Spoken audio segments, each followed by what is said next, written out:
പിന്നെ മിസ്റ്റർ മുകുന്ദൻ, ഞാൻ നിങ്ങൾക്കൊരു ചെറിയ സർപ്രൈസ് തരാൻ പോവുകയാണ്. പ്ലീസ്. വന്ന വഴിക്കേ നമ്മുടെ കൂടെ പണിയാൻ വരുന്ന ആ ബായിയെ കണ്ടായിരുന്നോ? വെറുതെ ചിരിപ്പിക്കരുത്. അപ്പുറം സൈറ്റ് പറഞ്ഞു വിട്ടില്ലേ? എടാ ഇന്ന് അവിടെ പണിയില്ല. ആ സാറ് പറഞ്ഞു ഇന്ന് അവിടെ ചെല്ലണ്ടെന്നാ പറഞ്ഞു. ഹലോ ബായി, എടാ ഹിന്ദിയിൽ എന്തോ ഈ പണിക്ക് പറയുന്നേ? ഇന്നിവിടെ ചിലതൊക്കെ കാം. ഹലോ ബായി, ഇന്ന് അവിടെ കാമില്ല എന്തോന്നു കേട്ടോ. നമുക്ക് നാളെ അവിടെ കാമാ കേട്ടോ. വർക്കിച്ച യവൻ പുലിയാണ് കേട്ടാ. പുലി എന്ന് പറഞ്ഞ വെറും പുലിയല്ല, ഒരു സിംഹം. ഒരു കാര്യം ചെയ്, നീ ഇങ്ങനെ പോലെ നമുക്ക് ഇന്ന് ഇവിടെ കാമാ. എന്താ ഷായിട്ട് പറഞ്ഞ ഒന്നും മനസ്സിലായില്ല, പക്ഷെ കാണിക്കണം. കസേര ഇതങ്ങോട്ട് പോളിഷ് ചെയ്തിടണം. എന്തോ രസമെന്നറിയാം കാണാൻ.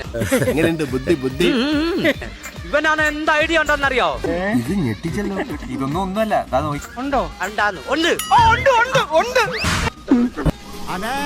ഈ മോലാളി സ്വർണ്ണാവണെല്ലാം വാടിയിട്ടേക്കുന്നത് കാണാൻ നല്ല ഭംഗിയൊക്കെയുണ്ട്. അതിന്റെ ഇടയ്ക്കൊരു കമ്പി കുത്തി കയറ്റി. അതെന്തോന്നറിയാമോ? ഇപ്പൊ കേട്ടോ, ഇത്രയും സ്വർണ്ണം ഇട്ട് നടക്കുമ്പം ഇടിമിന്നലേക്കാൻ സാധ്യത. അതിന് കേൾക്കാതിരിക്കാൻ വേണ്ടി വെച്ചിരിക്കുന്ന കമ്പിയാണ്. സുഖം നിദ്ര, ശുഭം നിദ്ര.